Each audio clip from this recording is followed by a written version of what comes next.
So here we are then, a video on bike won't start.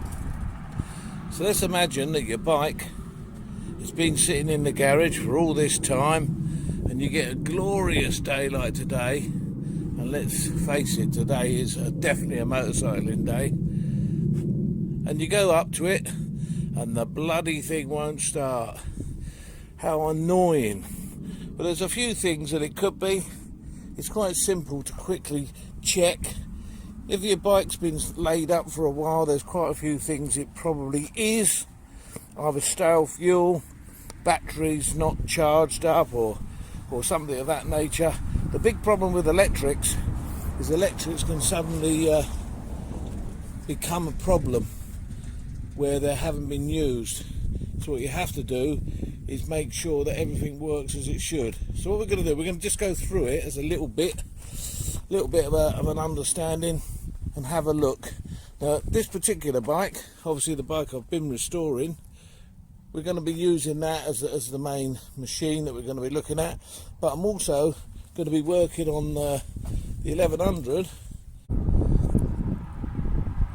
We can look at the 1100 because the 1100 is fuel injected, whereas the F650 is carburetor, and obviously that is where you quite often get the problems with bikes not starting. It's normally in the fuel area. Carburetors can be a pain. The fuel injection has also got some issues as well. So let's have a look and see what we've got.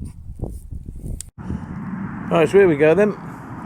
The first thing we're going to look at, imagine you turn your bike on. These lights here, do they light up or are they dim? Are they weak?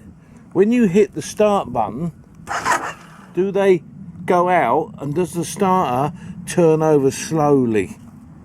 If that's the case, the probability is that you have a battery issue. And to be perfectly honest, after the winter, a battery issue is going to be highly likely. So the first thing you need to do is to gain access to your battery and make sure it's fully charged. If it's not charged up, there's your answer. Charge the battery or replace it. If the battery is replaced, or if it's fully charged and you definitely know it's not the battery, then you know to look elsewhere. If you hit the button and nothing happens, check the obvious. Is the kill switch off? We all know the old kill switch trick, but you'd be stunned how many times people get caught out by it. Most bikes have a side stand switch. So if the side stand is down, it disables the starter. You can pull the clutch in and that bypasses that through this little switch here. But if that is faulty or the side stand switch is faulty, then you have a non-start. Or if the neutral light isn't on, or if there's a problem there, then that will also disable the starter. So when you hit that button, does the starter turn? If the starter doesn't turn, look at those other things: side stand, clutch switch, neutral. Those are really important things. Now, if everything checks out in that area and the ignition's on, the lights come on as they should and they stay bright when you hit the button, but it still doesn't turn, then you've got an issue potentially with the start motor. So you locate the start motor. On this particular bike, it's there, look, and you locate the wire that goes to the top of it, this one here that I'm touching, and then you check the end of the wire to see if there's current. How do you do that? I'll show you. Now here you go, for testing continuity. Here's two simple tools. The inevitably dead cool, dead simple continuity light. You can put that end on whichever, positive or negative, this on the other end, and then the light will light up if there's continuity. It tells you if power's getting to whatever it is you're testing. Or you can go for the multimeter. Now lots of people get freaked out by the multimeter, but the multimeter is the same sort of thing, except it has the ability to do other things. It will, for example, find out if that piece of wire that you've got is connected one end to the other, or is there a break in it. Put that on one end of the wire, that on the other end, select the appropriate thing on the multimeter, and it will tell you whether there's any continuity in the wire or resistance. Loads of things. I'm not an electrician, I don't know anything about electrics, but a multimeter is a brilliant tool for finding out the obvious. So let's just see how they work.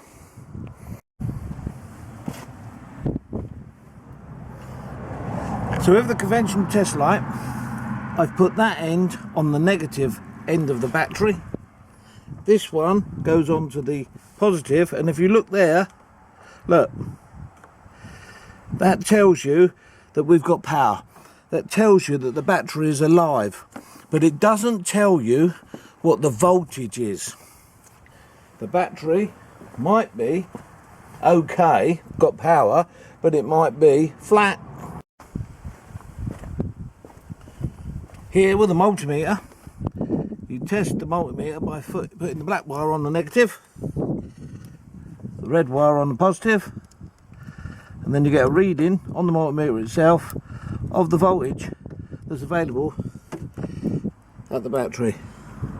And you can see 12.24 volts. So we know this battery has got 12 volts on board.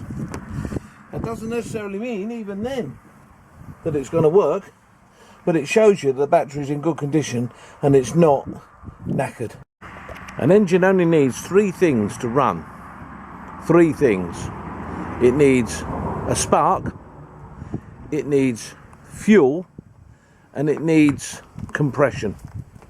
So basically, remember that when you're trying to find out why your bike won't go.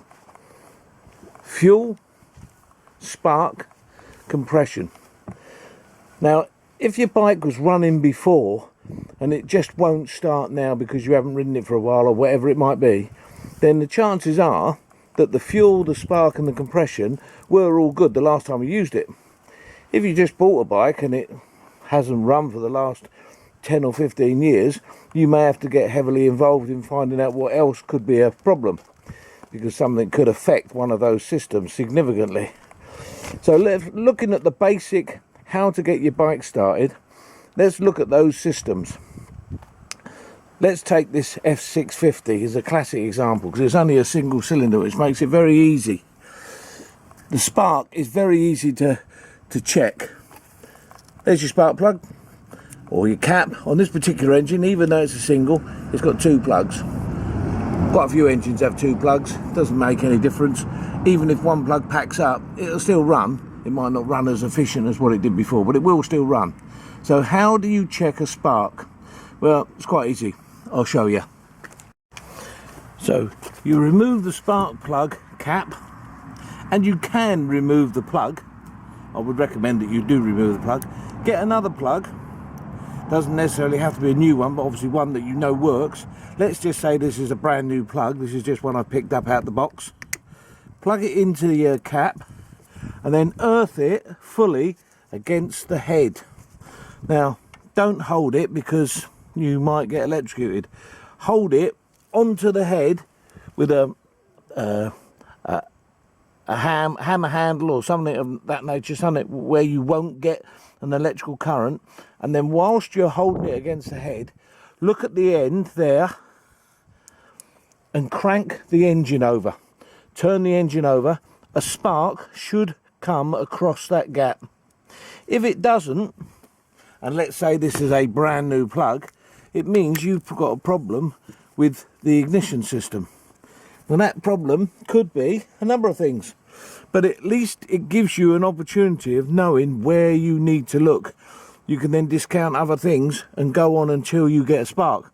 Once you've got a spark, the chances are it'll probably go again. Not necessarily all the time, but you might have a fuel problem as well. But to start with a spark plug, because it's easy to do, and it's normally one of the most common problems as to why an engine won't start. Now, I'm not going to do any diagnostics on this particular bike because it runs perfectly. Right, you can take the plug out. That helps the engine crank over, because obviously there's not a plug in the head, so the engine will crank over a lot easier, quicker, and you'll get a decent spark, decent opportunity to see a spark. Don't forget to put the cap back on once you've actually reassembled it, to make sure that when you go back to your starting regime, it's going to have a good opportunity to start. Sorts of things you can look at if you haven't got a spark. Well, how many coils have you got? If you've got 2 coils and both coils are not sparking, then the problem is probably to do with something else. On this particular bike, you have a system which picks up a signal from the top of the stator. And if you remember, when I was rebuilding this, the pickup is there, and all that does is that sees a part of the rotor that's going round, and then fires a signal across to the ECU to tell the ECU that that is the time when it should be sparking. That's a very simplistic way of putting it, but normally they hardly ever go wrong. You follow the wiring through, because you might have a disconnected connector. Under the seat, normally, some bikes are different, you follow all the wiring through, and then here you've got the fuse box.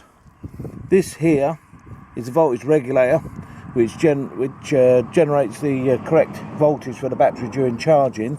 And then here, on this particular bike, is the CDI unit, the ignition control unit. And basically, that's connected to the wiring in order to process all the information that the pickup gives, in order to make sure that the coils are fired from that, in order to make sure the spark occurs at the right time.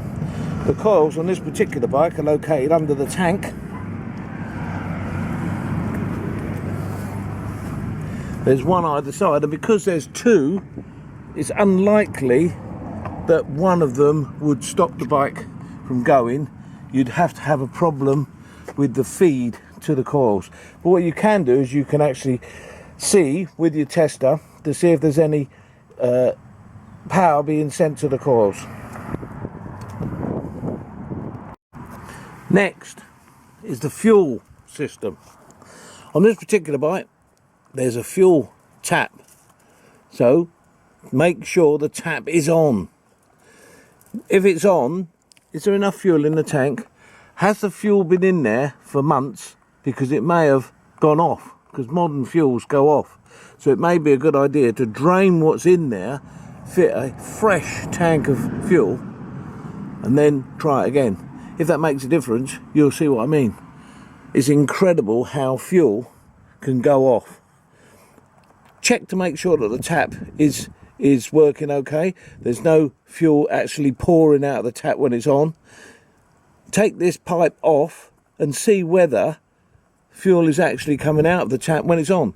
Because if you turn it on and there's not much fuel coming out, or it's not coming out at all, then there's an indication there's a fault with the tap. If nothing comes out when it's on, turn it to reserve to see whether it may have run out of fuel. So therefore, you know, going to reserve might restore the fuel flow.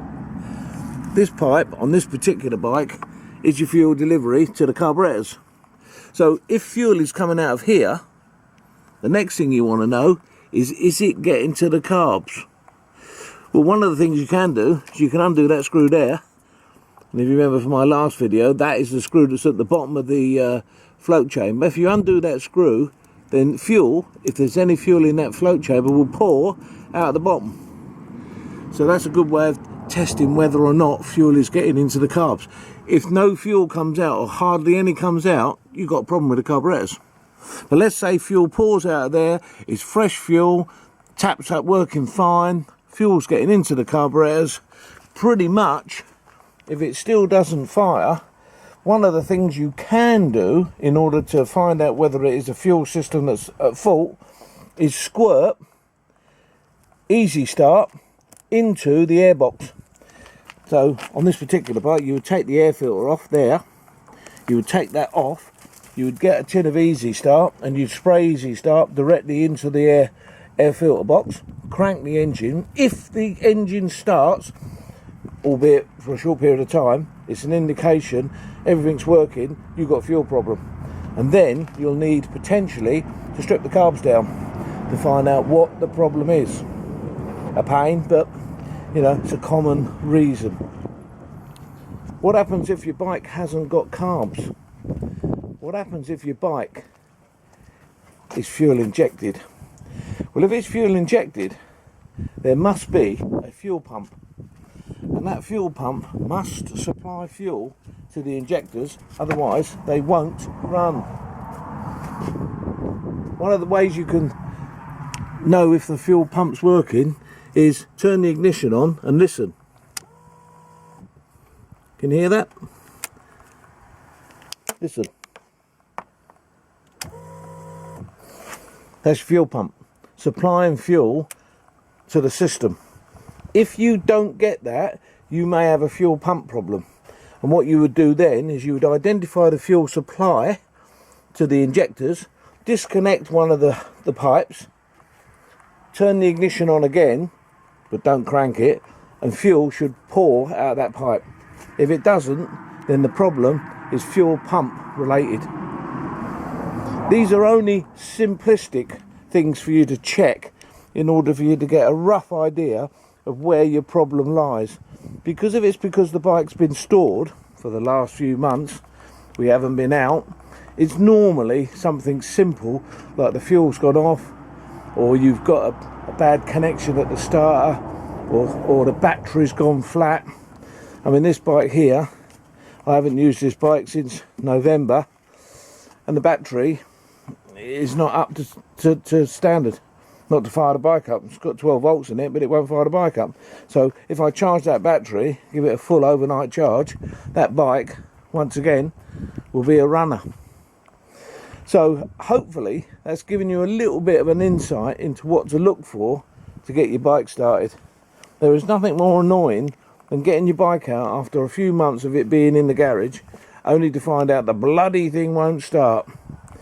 So don't lose your temper. Go through each system bit by bit. Have you got a spark?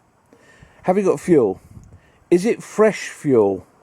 Are there any wires or any connectors that are furred up, disconnected, not working properly? I mean, sometimes just taking these wires apart, putting a bit of WD in them, putting them back together again, can make one hell of a difference. I know a bloke who used to do that every year.